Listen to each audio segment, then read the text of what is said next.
pandemic hit and what that was like for you.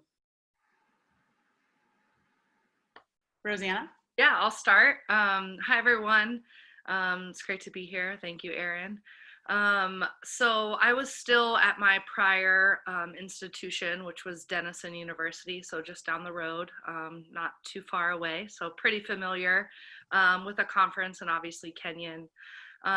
So we were in the office. We were getting ready to leave the following week for our spring break.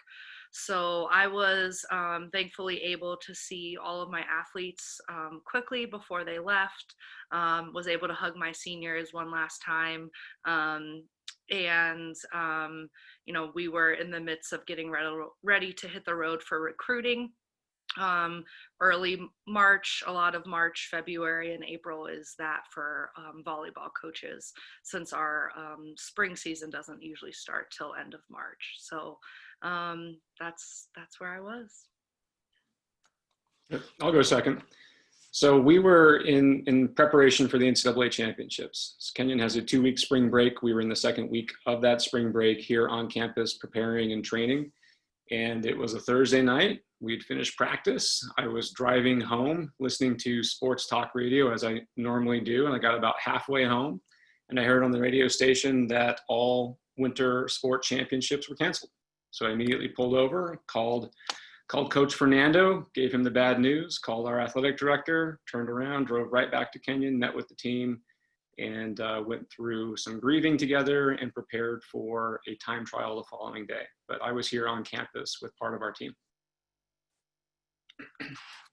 Well, the tennis team, we were down in Orlando, Florida at the National USTA campus, and we had gotten the news that the seasons were going to be canceled, and we were assuming it meant that everyone was going to also be canceled. And so we had one more contest the following day on Friday.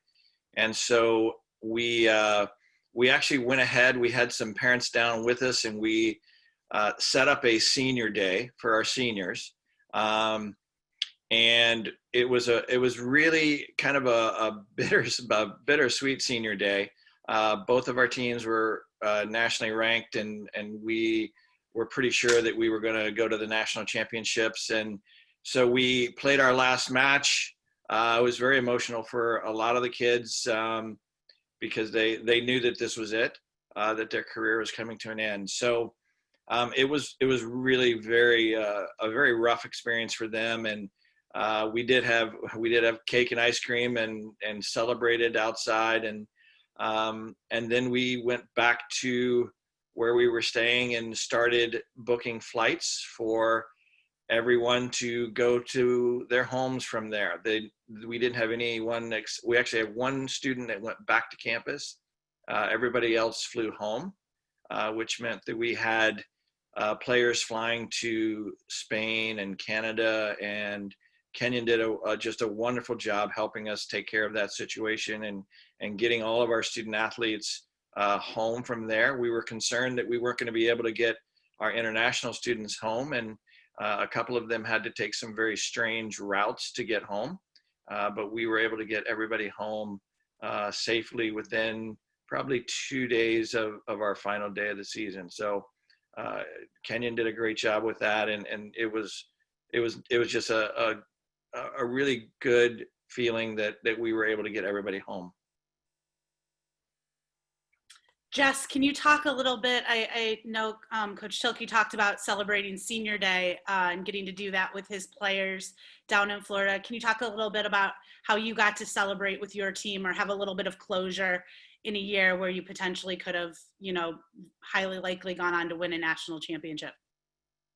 Thanks, Erin. Yeah, so it was something that we pulled together at the last possible second, but looking back on it, I'm really proud of what we did in that moment. And we had a team meeting last weekend, kind of off topic here, but in that team meeting, I had everyone on the team think about one of their biggest regrets as an athlete, one of their proudest moments as an athlete, and how we're going to define success this season. And each of the coaches talked on one of those points too. And I talked on the point of pride. And so for me, I'm really proud of the way we finished our season last year. And so we found out NCAA is canceled on a Thursday night. We know everybody has to be off campus by noon on Saturday. So we've got 36 hours or something like that to work with. And so we immediately go into championship prep mode. And so we tell our team that we're going to run a 3-session meet. We're going to run a Friday morning session. We're going to run a Friday afternoon session. We'll run a Saturday morning session. So we have 3 sessions. And we let students swim whatever they wanted to swim in that meet. And then as coaches, we turned around and made it the best experience we possibly could. And I'll give a huge shout out to Coach Ron Contura, our diving coach, for all of the add-ons he brought to that. And so he had quite literally 30-foot tall banners that he'd saved from a national championship held at Ohio State that we hung in the pool. We got together some awards podiums from the track. We put up some piping and draping. We had medals to hand out after the races. We had one of our seniors that was doing mock interviews of athletes after they competed. But we went all in on making the most of the moment, all in on being together as a team for one last moment in time. And we had some really good swims. Not everyone, but we had some really good swims, probably highlighted by David Fitch, who broke the national record in the 100 fly. It doesn't count because we didn't have officials on deck, but he broke the national record in the 100 fly. He also broke 20 seconds in the 50 free for the first time and really kind of catapulted us to having a really fun environment. So it was really, at the end of the day, it was, I think, the best that we could do. And so like Scott said, it was a moment of celebration, a chance to be together, and thankfully a chance to have some closure to the season. So I was very thankful that Kenyon gave us that very narrow window of opportunity to operate in. I'm very thankful that as coaches, we were able to pull something off, but then as a student athletes, that they were able to just buy into it for what it was. So it was a very unusual, but in retrospect, a very special moment for us. Thanks, Jess. Yeah, and if everyone isn't aware, it got tons of coverage because it went above and beyond what most people were doing. So I think it was really cool. That's great. So just switching a little bit, Rosanna, can you talk about how you as someone starting a new job in COVID at Kenyon and only half of our students coming back, how you've connected with maybe the half of the team that is off campus studying remotely, how you've maintained team culture or put in your personality into the team without even getting to meet some of them in person? Yeah, thanks, Erin. It's definitely been an interesting year to get to know your team for the first time. I currently have 10 athletes on campus and 6 off campus, with 5 of the 6 off campus taking a gap semester. So there's a lot of variety in what my athletes are doing, whether they're on campus, off campus, or if they're enrolled in classes. So everyone kind of has their own schedule right now, which has made things a little bit challenging, but we've been able to use some tools that have really been easy to use and kind of at your will and at your time. So one of the things we use is we've taken to an app called Marco Polo. I'm not going to lie, we were really, really strong in the beginning. It's kind of tailored off in the last couple weeks, but it's an app that we can get on, and I can share a little bit of a video. And I would get on and say, what's the question of the day? So I'd start with, hey ladies, how's everyone doing? And then they can get on and respond at their convenience when they can to whatever the question of the day is, whether it be what's your favorite breakfast food, who's your favorite athlete. You see I have flowers in the back. I'm a big gardener, so I always throw in those questions too, but just to get us connecting. It was really neat to see when everyone was home, what they were doing at home. So it kind of gave us a glimpse into what everyone was doing at home, and we've been able to continue that on campus now. We've also set up coffee date buddy groups. So I have essentially there's 6 different groups, and they're rotating through each of the off-campus athletes with a group of those who are on campus. So every week there's a topic, whether it's a question or a video that I'll send out, and they kind of schedule that time on their own whenever the three athletes have downtime to schedule a Zoom or a FaceTime or a phone call, to have a little bit of a guided conversation piece, but as well just to give them a space to connect. Of course, we've done some team Zooms and some different things where everyone's there, but I do think it's important for them to continue building those relationships on an individual basis. So we've had a lot of good success with that, and I hope to continue building on that. Even when we do leave campus, now that we've kind of figured out all of the technology issues and are feeling good about Zoom and our means of communication. Thank you. And then Jessen, Scott, if you can just talk a little bit about how you stay connected with your student athletes besides practice on and off campus, because it's not like they can just pop in the office like normal, right? So maybe some of the strategies you're using or how you're staying engaged with them. Go ahead, Jess. You got to go first, Scott. So there's nothing earth-shattering here. It's just constant communication. It's sending emails. It's doing Zoom meetings. I really enjoy doing a lot of breakout sessions with our team. And so whether it's on Zoom or a different platform, we get together as a mass group, and then we split them into small groups to have conversations, kind of like Rosanna's talking about. I think that a big thing that we're working on right now is building community, building trust, building connection. And so we need to force that through digital means at this point. But we also gather in different groupings as well. And so it could be off-campus juniors or off-campus seniors or on-campus groups as well. So trying to continually mix these groups up and think about creating connections that way. But we are, in one fashion or another, we're in contact with those on campus and off campus probably every other day, something like that. And sometimes it's just as simple as sharing with the off campus folks what we're doing here on campus. And I've heard feedback from our off campus folks. They like hearing the practice schedule. They like knowing what the team meeting's about. They like knowing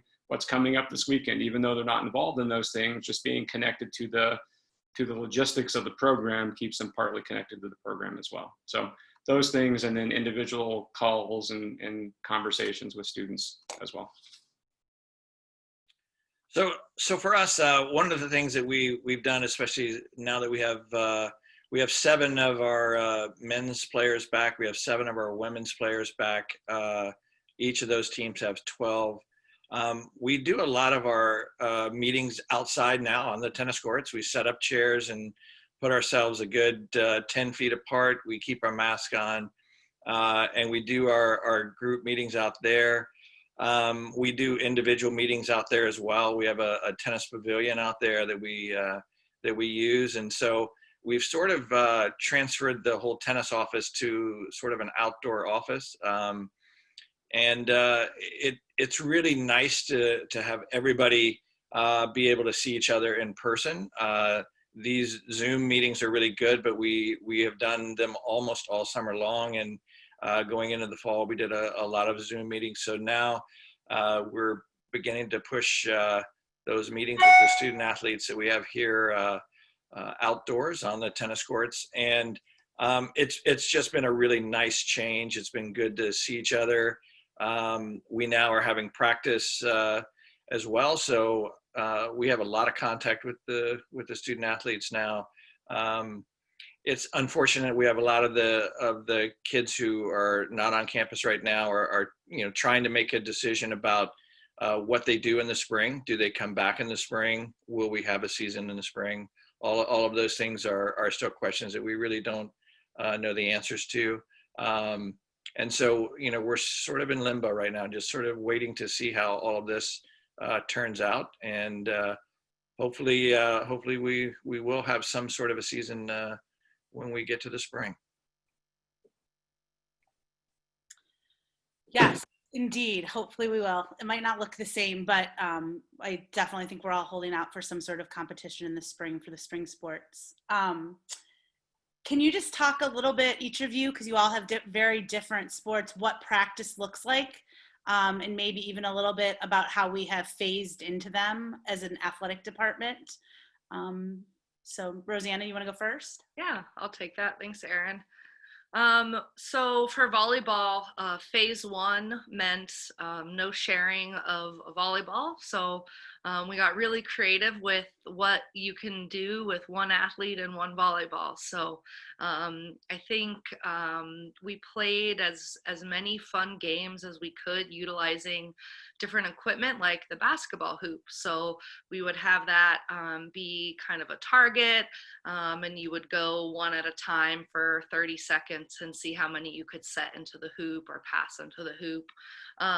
So phase one was a lot slower than our athletes are used to, and for me as well, but it was nice just to be able to be in the gym and be together. And when that first practice came, boy, were we all excited. So you know, passing against the wall is something that we've progressed on from. So phase two meant that they could be, two people could share a ball. So a lot of partner work with ball control, passing, as well as just individual, focusing on different individual skills. So we'd have a day where we'd really hone in on our serving game, or days where we'd really hone in on our defensive game, but all individually. And we have 2 nets that we can set up. So for 10 of us, we've got plenty of room, and we're spread out doing a lot of really fun things.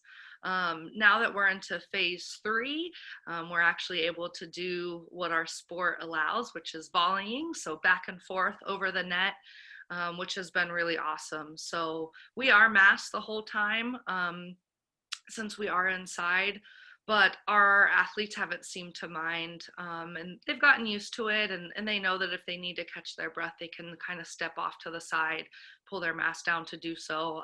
They all have their individual kind of water stations to go to as well. But this week we've really kind of jumped right into the phase 3 with a lot of scrimmaging, a lot of fun 2-on-2, 3-on-3, as much as we can simulate the 6-on-6, which is volleyball. So we're really close with our 5-on-5. So we've also been able to use Coach Warsham as our strength and conditioning coach. Our ladies have been meeting with him twice a week. We were in the gym for a little while. They've been a mix of outside on the track recently. So they're putting in a lot of hard work as well, working on our jumping and our landing mechanics, just making sure that we're really strong in the areas that we need to be for our sport, which has kind of been the blessing of slowing things down a little bit for our program. And then Scott and Jess, maybe you could just touch on how you continue to motivate your athletes and create a sense of competition at a time when, you know, we don't know when we're going to actually compete against another school again. Sure, I'll jump in there, Scott. I was actually going to answer something a little different, Erin, but one of the changes we've seen this year in all sports is we've gone from a weeks to a days model. So historically in the NCAA, you have a certain number of weeks you can be in season, which is 19 for us. I don't know if it's different for other sports, but it's 19 for us. But this year, the NCAA changed that to allow us to count individual days and not full weeks. And the idea was if a team got caught with COVID in the middle of a week, you wouldn't have to burn a week. You could just count the days. And so for our program, we've been a lot more, we started earlier than we've ever started before. And we did that intentionally because I wanted people to have a chance to be back in the water, rebuilding some of their athleticism, but even more importantly, to start building connection and culture and just community through the team. And so we started really early.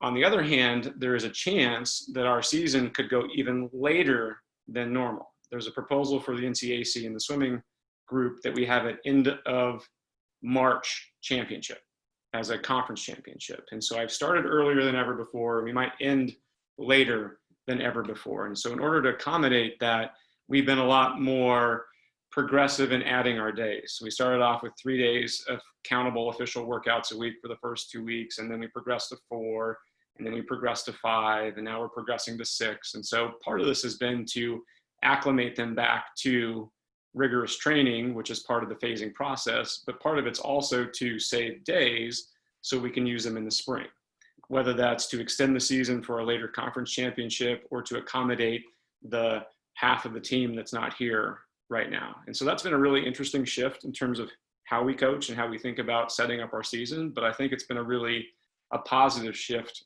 for us as a team. And I'm very hopeful that we get to keep that next year and beyond in the NCAA. So we have a total of 114 days is the new model that we're operating under. So I'll pass it to Scott. You can talk about motivation. Yeah, and I'll kind of add on to what Jess is talking about. One of the things with our practice that's different is that normally we get here in the fall and we're in competition within the first 10 days that we arrive here at school. So that's been a real, very different change for us to not compete right away. So for us, we're really looking long-term now. We're doing things with practice that we haven't done in the past, where we're completely breaking down someone's game. And if they have a huge weakness that we really need to fix, normally we couldn't tinker with their game that much because they're going to have to compete, even though, we would still do that in the fall. But now we can spread that out over such a long period of time that we can really work on their game, change things, and we don't, not that this is a great thing, but we don't really need to worry about competing until sometime in the spring, which is very different for us. So we are also going much longer.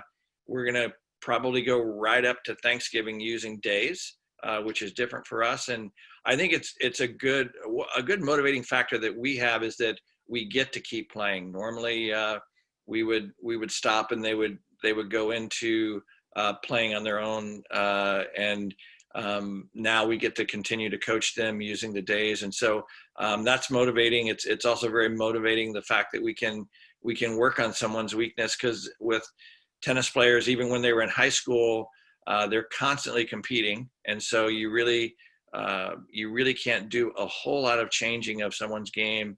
And this is giving us a time period where we can really work on weaknesses more than we've ever worked on them before. So I think that's a really great thing. Definitely. I think in general, all the coaches really like the days versus the weeks, because it does allow us to work with them longer into the school year. So I think we all hope that kind of stays even after COVID. Jess, can you talk a little bit about a positive that's come out of this situation? I think as coaches, we always want to look at the bright side or find the good in things. And, I think one thing about our staff as a whole is that we really want our athletes to have a positive student-athlete experience. And so I think we've all done a pretty good job of being creative. But if you can just talk about some of the things that you've seen that have been really a positive for your positive thing for your athletes during a very challenging time. Thanks, Erin. I've told a lot of recruits this on the phone over the last several weeks, but I'm really happy with where we are as a team right now. I'm really happy with the culture we're building, the connections we've got there, the hard work that we're seeing out there. But I really feel like right now the pool is a safe space and a joyous place. It's one of the few places and the few times that they can be themselves. They can come and just be their physical selves and work hard. They can be with their friends. They can be with their teammates, and they don't have to, in our particular world, wear a mask. And I think there's something very real about that. And so being able to be with your friends with your mask off, doing the thing that you love and putting your effort in, I think makes this a very enjoyable time. And so I'm really happy with the team that I see coming together out there, culturally for sure, but also the work that we're putting in. And so it seems to be a positive for us in this moment. I think that looking towards the future, understanding what are we preparing for is a question that we'll have to answer sometime soon. But I also don't want to get too lost in that either. I think right now the vibe on deck is really good. I think we're building some really strong connections between our freshmen and our sophomores and the international students that are here too. So I'm happy with what the team is doing.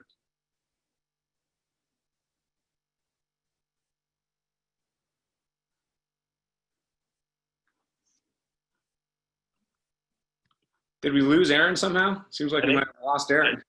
I think we did lose Erin. All right, so Scott, I'll ask you a question. Yes. What's been the strangest part or the hardest part so far for you coaching in COVID?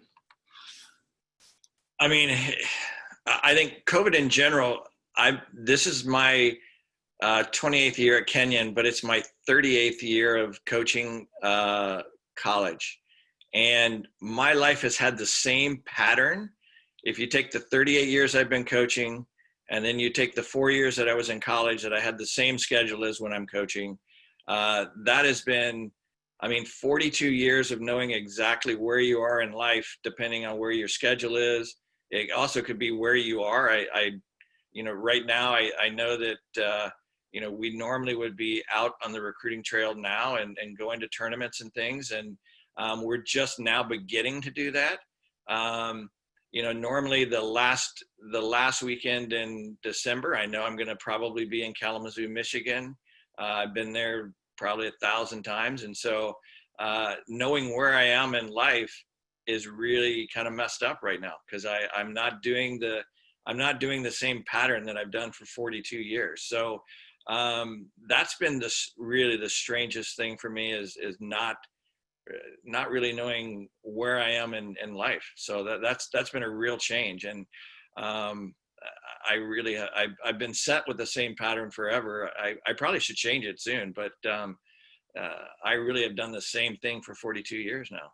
So let's build on that, Scott. What's been the little joy? What's been the unexpected benefit or positive part of this change?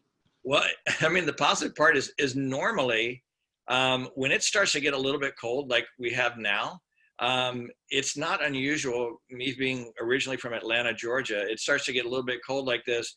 We will immediately go to the indoor tennis courts and start having practice indoors. But with COVID, we have stayed outside. We're still outside. And we've been really fortunate. The weather's been warmer than I can remember it being, maybe because I was inside. So I didn't know it was warm outside. But we've stayed outside and we've kept practicing outside. And so I being outside is a great benefit. Kind of like you said, when our players are outdoors, they can, I have my mask on while we're coaching them, but while they're on the court running around, they can have their mask off.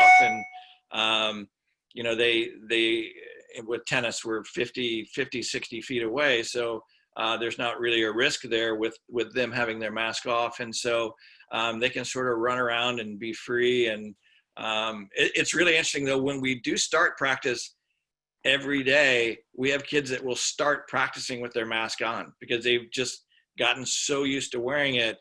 And then all of a sudden, 2 or 3 minutes into us practicing, they're like, oh, wait a minute. And they have to take the mask off. So that's been a different experience too. Yeah, cool. All right, Rosanna, we'll switch and let's talk about recruiting. So how has recruiting gone for you this fall? What has gone well? What has gone poorly? How have you dealt with the inability to really see players play or to have very many of them here on campus? How has recruiting gone for you so far? Yeah, thanks, Jess. It's definitely been unique in the fact that I do have a little bit more time this fall. Normally I am, we're mid into conference play. We're gearing up for conference tournament and a hopeful postseason. So I do have a little bit more time to connect, which has been really great for me as someone who's only been at Kenyon for 2.5 months. So between phone calls or Zooms, it's allowing me to connect a little bit more often with these recruits. And to be honest, I'm enjoying seeing them face to face.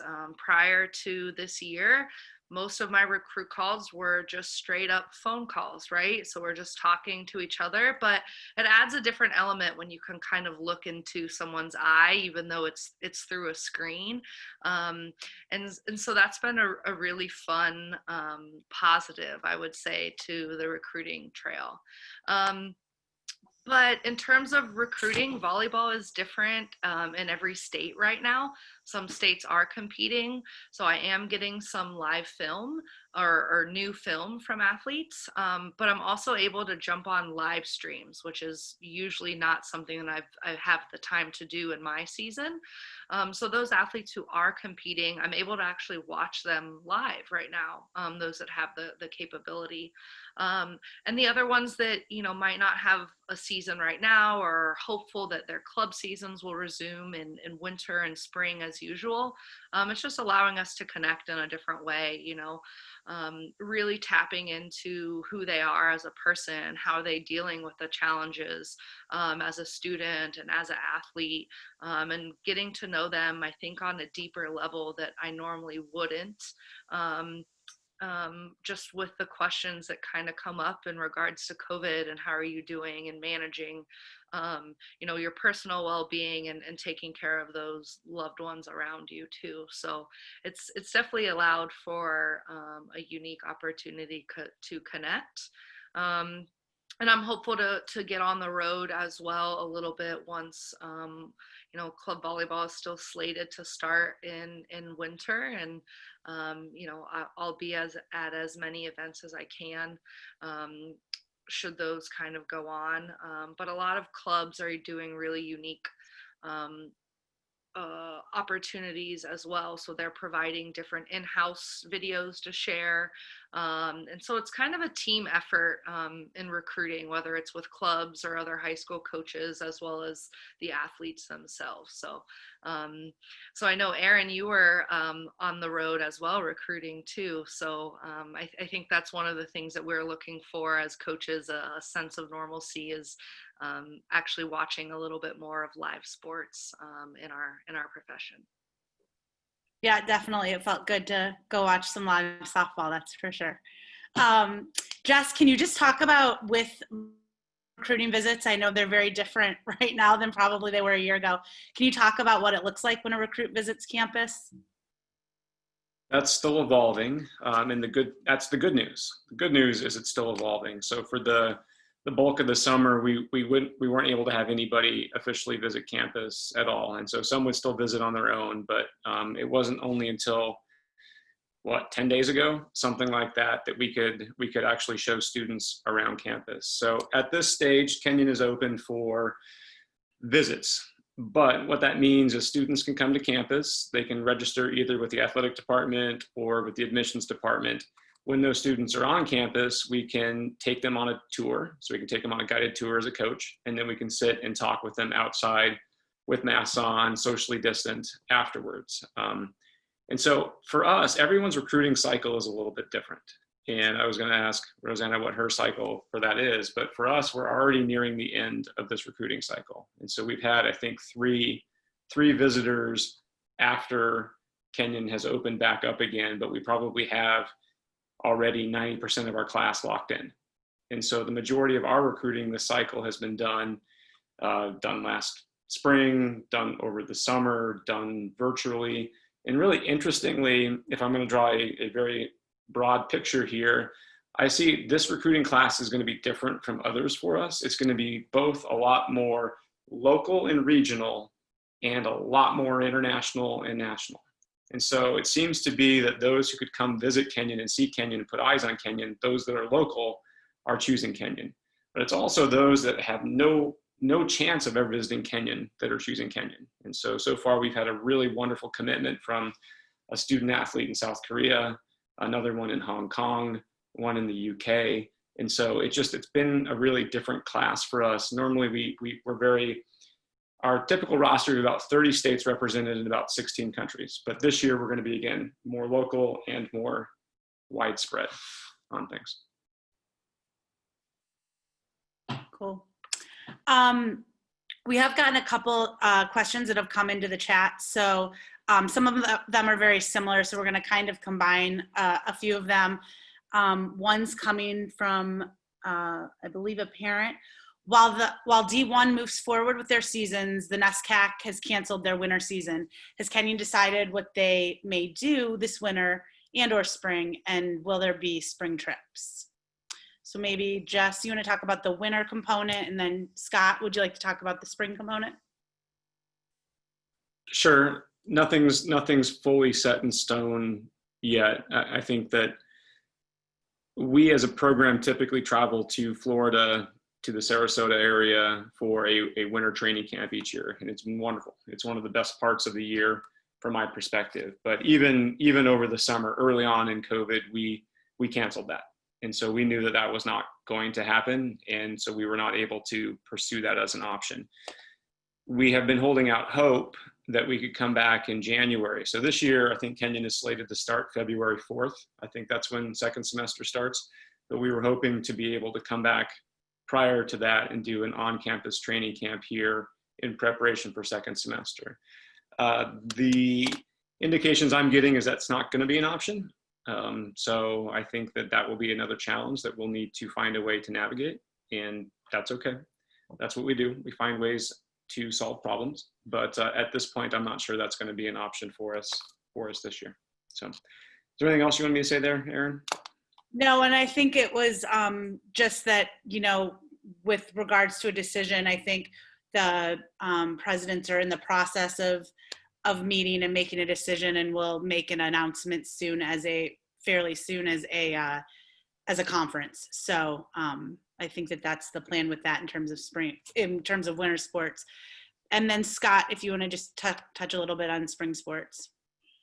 Well, with spring sports, we know now that the calendar has been shifted, that the 2 weeks that we normally have for spring break that we go to Orlando, those 2 weeks have been taken now in January, so that we're not starting to the beginning of February.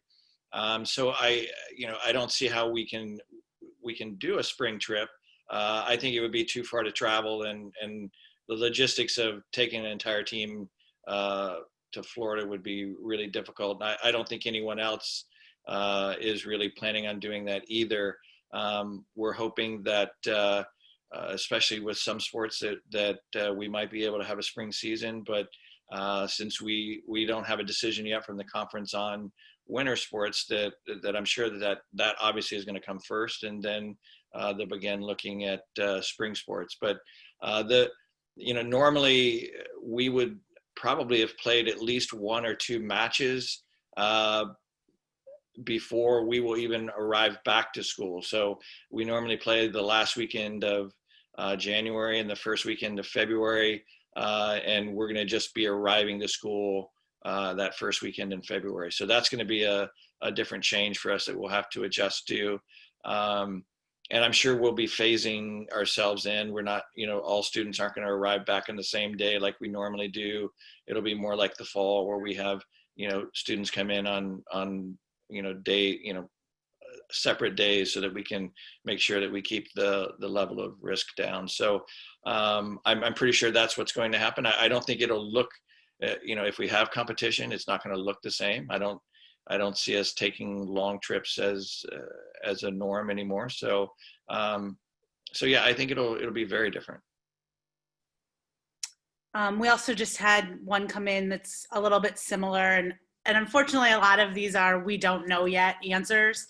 But it is, can sophomores come back in spring if there will be competition? I think we all have the same answer. I don't think that student athletes will be the exception, and they will come back if there is competition. I think it would be a certain group of students if they bring more students back, and not athletes specifically. But that's just my sense of the situation. Right. Well, and Erin, let me interrupt a section. I think we got an email today from the president just talking about the fact that, the hope is to bring as many people back in the spring as possible. So maybe, I think we got that around 4:00 today. So, that hope is still that we will bring back more students than we have right now. But that like Erin said, I don't think any of us really know that yet. And then just switching gears a little bit, and I think this is something you can all probably speak to. How are your athletes holding up mentally with the added stressors and differences in the college experience? Rosanna, you want to go? Touch on that first? Yeah, thanks. I think we're doing pretty well as a program. I think there's definitely has been an acknowledgement of loss. we have lost a season, so we're trying to be mindful that, there is a little bit of grieving going on. But for the most part, the comfort that they are feeling just being with their team and with the program is probably the best thing for them, to have those couple hours of every day to be with your teammates, and have a little bit of the release of doing the sport you love. While it might look a little bit different, we're kind of just focusing on being grateful that we can be on campus, because half of our team is off campus and did not have that opportunity to be at Kenyon and to experience, the beauty that is fall and Gambier and all those little things that, maybe they might have taken for granted. I just got off a video call with one of my seniors, and that was the thing that I think she said, second to being in the gym was she misses the fall colors right now. And so I think there's, while there is a little bit of the grief for the loss, there's so much to be grateful for: the opportunity to be on campus, to be learning in person. And some still are taking online classes, even though they are in campus, but they at least have each other to be with. And I think that sense of community has been really great for them. But to be honest, some deal better than others, and it's just like, any challenge in life. And so just kind of helping teach them to be resilient during this time, and to continue working on those personal goals that they have, and how those tie in for our team goals, for a hopeful competition, whether it be, if we are provided something in the spring or next fall, when we can be together as a unit. So we're managing well, and we're focusing on the positives and what we have. Yeah, I think I would say that we've learned in coaching them here for the last 6 or 7 weeks. There are certain things that they don't like to hear. Like if things are different, they're really getting tired of hearing, well, this may be the new normal. They don't like to hear the word new normal at all now. So we kind of avoid bringing that up for sure. But it is very different, and it's not unusual for the student athletes while, we're getting ready for practice. I'll get the same question almost every time we have practice. What's the percentage chance of us having a season? And so they're asking the same question you guys are asking. And they know they're not going to get an answer because we don't know yet, but they ask, they just keep asking, because it is something that's always on their mind. They're always kind of thinking about, is it going to happen or is it not going to happen? So now we kind of begin to play games with that question, just because I know it's coming. And so we make up all kinds of stuff, but yeah, it's definitely different. I think there are times that, as coaches and as athletes, we probably have a little bit more friction than we normally have, just because it's not the same. They're competing against each other, but they're not able to go and compete against someone else. And so it always helps after you get about 4 weeks, 5 weeks into practice, that you can go and play against someone else and sort of beat up on them for a while. So we haven't been able to do that. But I think the students are holding up as well as they can right now. And I think, as each week goes, I think we get a little bit more used to what's going on. So. Just 2 more questions and then we'll wrap up, again from the group. Will roster changes with all the students taking gap semesters? Can athletes, for example, take an extra year, which will make rosters for 2021 smaller and rosters for 2022 bigger? Yes. This is another challenge that we'll need to navigate, hopefully in very open, honest, and humane ways. So we have 23 student athletes taking a gap year this year, and that's a large number. And so what that means is they're going to be out of phase with their typical graduating class. And so we're going to have for 2 years kind of a bulge in terms of team size and team numbers, and that will create some challenges. And that's something that we'll just need to figure out, and we'll need to navigate. And yes, I've started thinking about it, and yes, I think it will be difficult, but I don't want to go too far down that road right now. There's still a lot that I need to think about and we need to talk about. I'm not trying to gloss over anything, but one of the advantages we have is we do have a big, beautiful facility to work in. And so we've got 19 training lanes. And so with 19 training lanes, if we put 4 or 5 per lane, we can be upwards in that 80 plus roster size and really have the ability to work with people, even if we have a lot of people. And we'll be big for a couple of years. And I'm going way too far down this road, but it's also been really important not to recruit too small of a class this year, because we've got to balance both the student athlete experience, but we also have to balance having competitive and successful programs. And so if we don't recruit a typical and competitive class this year, although that helps us for the next 2 years, after that, we've got problems. And so trying to balance these two things simultaneously has been hard. And more so than in other years, I've had to tell students that are interested in Kenyon that we don't have space for them right now. And that's hard to hear. But these are very real things that we're working with. One of the things I continue to try to say in every regard is, we'll figure it out. We'll figure it out. We'll figure it out. I don't know how yet, but we'll figure it out. So I might have said too much there, but that is a real thing that we're dealing with. Thanks, Jess. Yeah. Oh, go ahead, Rosanna. So I didn't know if you wanted me to jump in on that too. Go for it. Yep, go for it. So, similar feeling. I think it's still a balance of unknowns in terms of what my upperclassmen are thinking in terms of coming back next semester, and what everyone is feeling on the team too. So it's kind of a tricky conversation to have with recruits, but being open and honest, exactly like Jess said, right? This is what it is. We're not sure what's happening, as I'm kind of waiting to hear from my current athletes.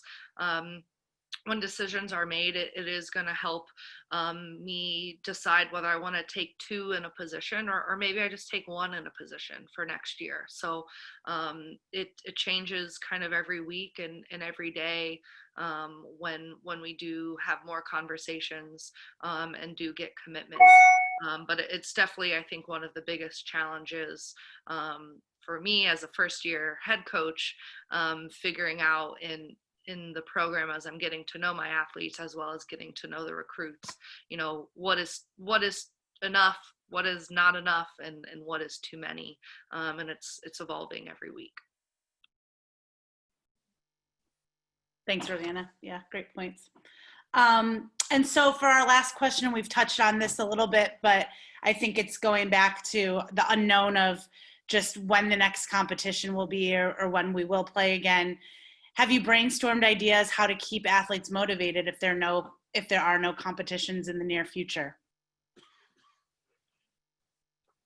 I think that's probably the toughest question, because it really will depend on who we have on campus.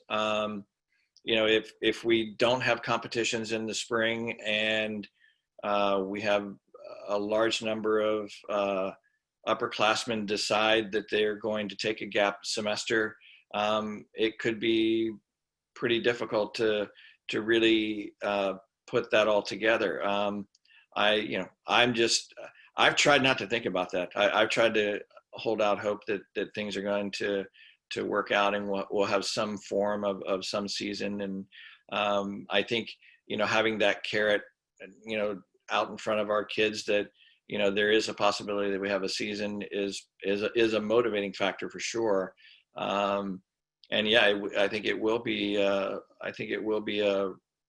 probably a more of a whole college discussion on how we keep student athletes motivated if we're not having any competition in the spring with any sports at all.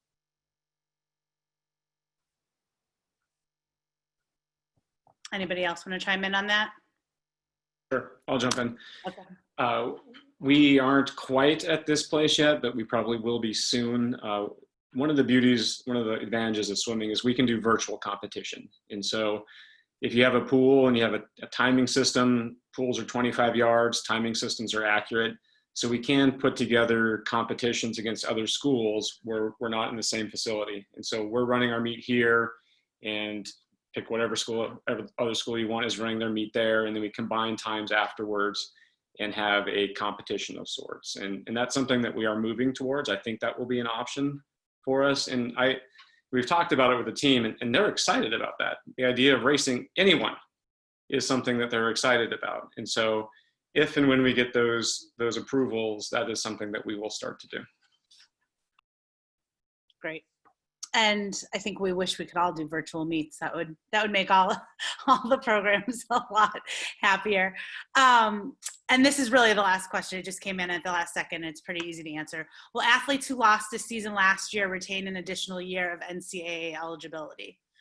And the answer is yes. So for the spring sports, we did not play enough competition that they do have another year of eligibility.